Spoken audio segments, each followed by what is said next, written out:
Okushenyuko kwakwebembirwemu abarukudomera ebikwekweto awa City Council ya Mbarara.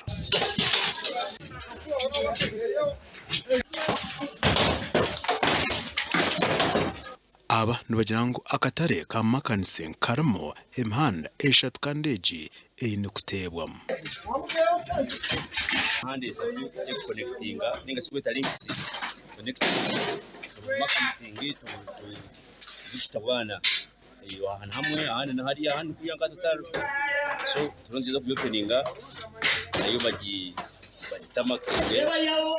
connectinga katare nako nibenda kumbe ke bizimbere gira mabireba mbere utarwa hari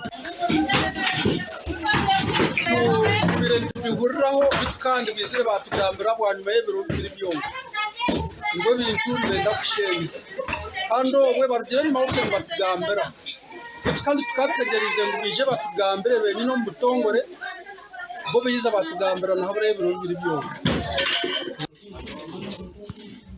RCC wa Mbarara City North Division nawe aza kwika omwanyogo. Iwo butakanya bonna process weri waliwo emitendere gy'okuyitako City Council weri eya division waliwo city enene naye naffe office ya security office of the RDC Northern Division tuli open akaseera konna muje ne tuliranga bukyati twagala kulaba butabanguko mu kitundu kyaffe kya Northern Division ne mu city yonna nga ale amaduka kutobetembekere omyanya ya council iba kweta links but council yo nibura links itwenga barandro system twikirizana na n'abapangisa bitu ngo barijemu kaseteke ho muhanda niyo system yito Zaza zona zitwita ate binyobwa bya babanze barinda abantu basafingene abantu babanze baeza mwenere yabo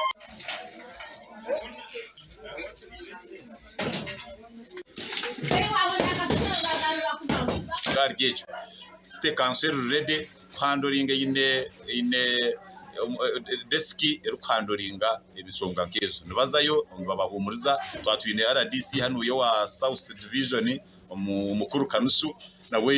yagira ati kako barumwe bundi ukayasanga ariho buteka kako kubahino ndo tamarwa izo mu office yanje ubundi ine cyamuteganisa ni inyetori cikorwa association ni inzo mu city turebe ko twahandoringa eshonga zabo tino rwiza kunyugwa yabarinde eshonga erukurebuka.